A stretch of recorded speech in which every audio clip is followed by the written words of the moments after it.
24শে October দমদমের বেদিয়াপাড়ায় যুবককে পুড়িয়ে মারার চেষ্টা করা হয়। আর এই ঘটনায় ইতিমধ্যেই মূল যে অভিযুক্ত তাকে গ্রেপ্তার করা হয়েছে। মূল অভিযুক্ত সুশান্ত দাসকে নৈহাটি থেকে গ্রেপ্তার করলো পুলিশ। তবে এখনো অধরা দুই অভিযুক্ত, যার খোঁজে তল্লাশি চালাচ্ছে পুলিশ। সুকান্ত মুখোপাধ্যায় আমাদের প্রতিনিধি রয়েছেন আমাদের সঙ্গে টেলিফোন লাইনে। সুকান্ত, পুলিশ আর কি বলছে, এই যে বাকি দুজন তারা কারা? দেখো, তিনজনই কিন্তু এই দক্ষিণ দমদম পুরসভার 11 নম্বর ওয়ার্ডের যিনি কাউন্সিলর মৃন্ময় দাসের অনুগামী, এবং ঘটনার পরে কিন্তু পরিবারের তরফে বারবার যাকে আগুনে পোড়ানোর চেষ্টা হয়েছে সেই রঞ্জিত কর্মকারের পরিবারের তরফে দাবি করা হয়েছে যে এই তিনজনই তৃণমূল কাউন্সিলরের ঘনিষ্ঠ। এবং সেদিন অর্থাৎ ঘটনার দিনকে বিসর্জন দিয়ে যখন সে পাড়াতে ফিরেছিল, বাড়িতে ঢোকার মুখেই একেবারে পেট্রোল ঢেলে তাকে পুড়িয়ে মারার চেষ্টা হয়। এবং গোটা বিষয়টিতে পরবর্তীকালে কিন্তু কাউন্সিলরও বলেছিলেন যে হ্যাঁ, এই তিনজন তার অনুগামী। শুধুমাত্র তাই না, তিনি এটাও বলেছিলেন যে গোটা ঘটনাটি কিন্তু মস্করা করে করানো হয়েছিল। ফলত ঘটনার পর থেকেই দেখা যাচ্ছে যে লিখিত একটি অভিযোগ দায়ের করা হয়েছিল, কিন্তু কোনোভাবে এই তিনজনের কোনো ট্রেস পাওয়া যাচ্ছিল না। অবশেষে সেই ঘটনার মূল যে অভিযুক্ত বা যার উস্কানিতে গোটা ঘটনাটি ঘটনা হয়েছিল, সেই সুশান্ত দাস, তাকে ইতিমধ্যে গ্রেপ্তার করা হয়েছে। তাকে নৈহাটি থেকে গ্রেপ্তার করা হয়েছে। পুলিশ সূত্রে যেটা জানা যাচ্ছে যে তার মোবাইল টাওয়ার লোকেশন ট্রেস করেই তার হদিশ এখনো পর্যন্ত মিলেছে। কিন্তু বাকি যে দুজন সাগরেদ রয়েছে বা যারা তৃণমূল কাউন্সিলরের যারা অনুগামী, অর্থাৎ সুমন বন্দ্যোপাধ্যায় ওরফে বাগান, এবং অন্যদিকে আরো একজন রয়েছেন সাগর নামে, তাকে কিন্তু এখনো পর্যন্ত ধরা যায়নি। তাই নিজেদের হেফাজতে চাইছে পুলিশ এই সুশান্তকে, এবং তারপরে জানা সম্ভব হয় যে বাকি দুজন কোথায় রয়েছেন এবং 24 তারিখে ঠিক কি ঘটনা ঘটেছিল, ব্যক্তিগত শত্রুতা নাকি পুরোটাই মস্করার ছলে হয়েছিল, গোটা বিষয়টিও খতিয়ে দেখার চেষ্টা করছেন কিন্তু নাগেরবাজার থানার পুলিশ। ধন্যবাদ সুকান্ত। এই যে তিন অভিযুক্তই হচ্ছে তৃণমূল কাউন্সিলর, স্থানীয় তৃণমূল কাউন্সিলর মৃন্ময় দাসের ঘনিষ্ঠ। আর মৃন্ময় দাস, স্থানীয় তৃণমূল কাউন্সিলর, এই ঘটনা ঘটার পর তিনি বলেছেন রসিকতার ছলে এই ঘটনা ঘটেছে। শুনুন কি বলেছিলেন। ওর 4:30টার সময় কি হতে পারে ইয়ং ছেলেরা কালী পুজো করেছে, তারপর এসেছে একে ঠেলা দিয়েছে, ইয়ার্কি মারতে গিয়ে এই ঘটনাটা ঘটেছে। যদি পুলিশ দেখে যারা ওরা ইচ্ছাকৃতভাবে করেছে, পুলিশ যেমন নিজের প্রশাসন, আমাদের প্রশাসনের কাছে পূর্ণ আস্থা আছে, তারা সঠিকভাবে তদন্ত করবে।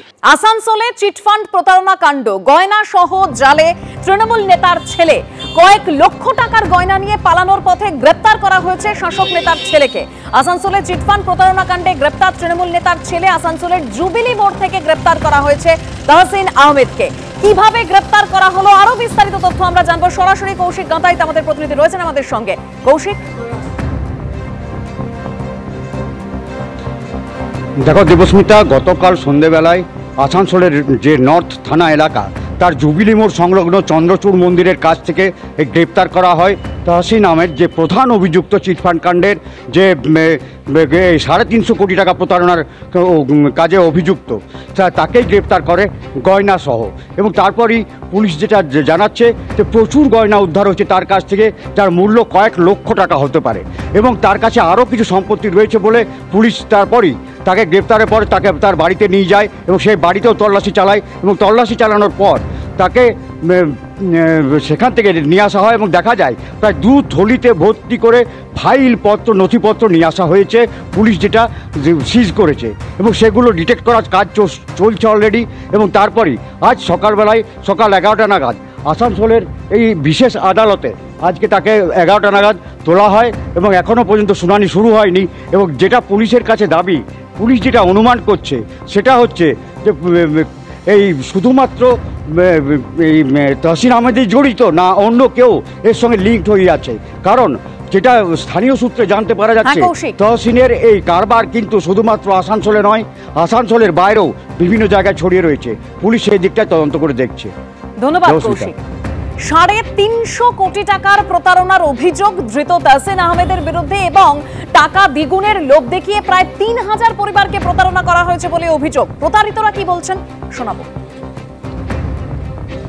हम दिए टोटल 7 लाख रुपए, 5 लाख का हमको चेक मिला। ये चेक आप बैंक में गए? बैंक में नहीं गए थे, बहुत से लोग गया, बाउंस हो गया। तो हम बूढ़ा आदमी है, उतना नहीं जा सका बैंक में, वहाँ पर मुर्गा साल में। ऐसा चेक आदमी को और भी दिया था? बहुत आदमी को दिया, बहुत सबको दिया मोटा मोटी। वो चेक वो लोग वहाँ कैश कर पाए? कैश का नहीं, उसका सब बाउंस हो गया सबका। 5 लाख रुपया दिया, गोल्ड मुथूट फाइनेंस में रख करके दिए उसको।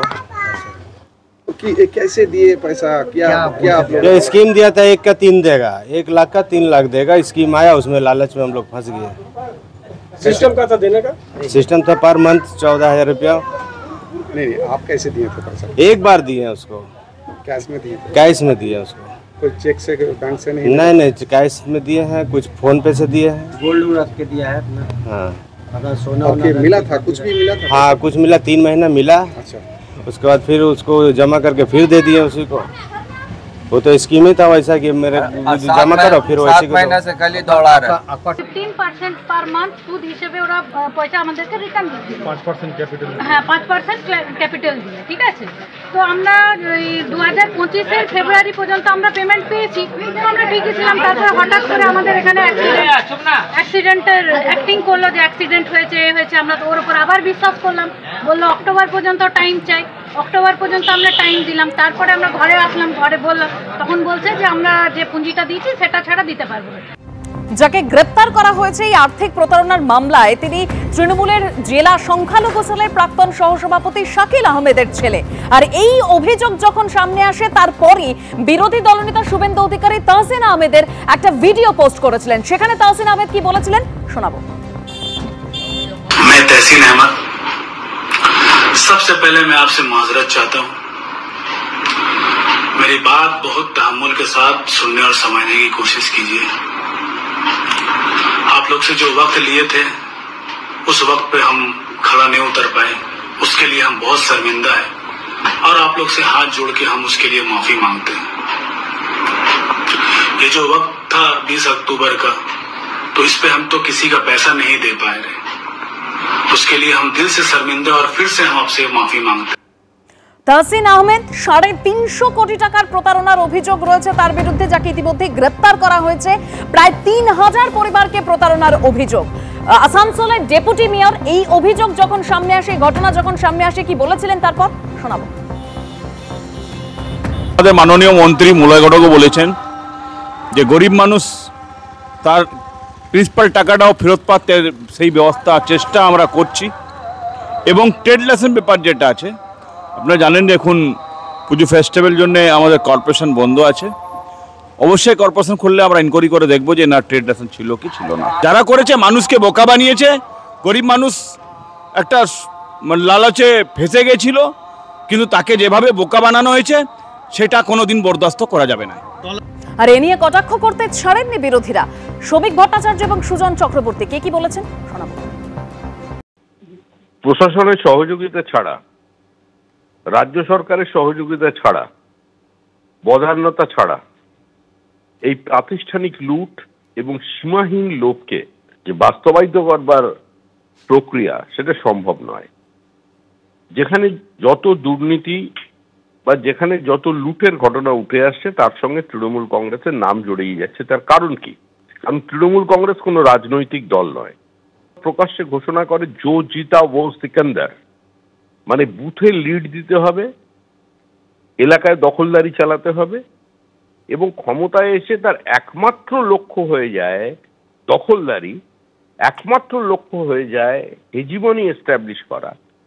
তাহলে তার পরিণতি এটাই হবে যেটা সর্বত্র আজকে ফুটে উঠেছে।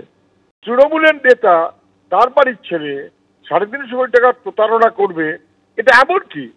তার চাইতে বড় নেতারা আরো অনেক বেশি প্রতারণা করছে। সম্পত্তি দেখেছেন গ্রাম বাংলায় শুধুমাত্র তৃণমূলের নিচু তলার যারা 20 কোটি টাকার বেশি সম্পদ, এই সম্পদের পরিমাণ প্রায় 50,000 কোটি টাকা নানান তথ্যের সূত্রে যা পাওয়া যায়। ভাবা যায় প্রতারণা এবং লুট এটা তৃণমূলের অঙ্গের ভূষণ। খুবই দুর্ভাগ্য আমাদের রাজ্যের জন্য অপেক্ষা করছে। আর তাহসিন আহমেদের বিরুদ্ধে এই অভিযোগ সামনে আসার পর তৃণমূল কংগ্রেস মুখপাত্র অরূপ চক্রবর্তী বলছেন অপরাধ করলে কাউকে রেয়াত করা হবে না, সাজা প্রত্যেকেই পাবে। শুনুন। দলের নেতার ছেলে যদি চিটফান্ডে অভিযুক্ত হয়ে থাকে তাহলে সে জেল খাটবে, তাতে অসুবিধার কি আছে? কিন্তু দলের নেতার ছেলে বলেই যদি দলের ওপর আট আসে, তাহলে আমার এখনো মনে পড়ছে শিশির অধিকারী তৃণমূলের সাংসদ ছিলেন, তার ছেলে বিজেপির যোগদান করলো, বিজেপির নেতা হলো। কোন ছেলে? যেই ছেলেকে বিজেপি বলেছিল সারদার তোলাবাজ, নারদার ঘুষখোর, খবরের কাগজে মুড়িয়ে টাকা নেয় শুভেন্দু অধিকারী। তো নেতার ছেলে হলেই যদি সেই পার্টির সঙ্গে সম্পৃক্ত হয়, তাহলে যখন শিশিরবাবু তৃণমূলের সাংসদ ছিলেন তখন শুভেন্দু অধিকারী কি করে বিজেপির নেতা হয়ে যোগদান করেন অমিত শাহের পাঁচুই? তাই ছেলে হওয়া মানেই যে দলটা অপরাধ করছে তা তো নয়।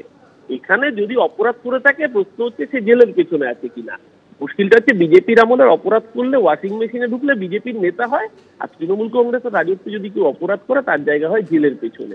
বিজেপিতে অপরাধ করলে বিজেপি মালা দিয়ে বরণ করে, তৃণমূলে অপরাধ করলে জেলে থাকে। তফাৎ তো ছিল, তফাৎ আছে, এবং তফাৎ আছে বলেই বাংলার মানুষ মমতা বন্দ্যোপাধ্যায়ের উপর ভরসা করে।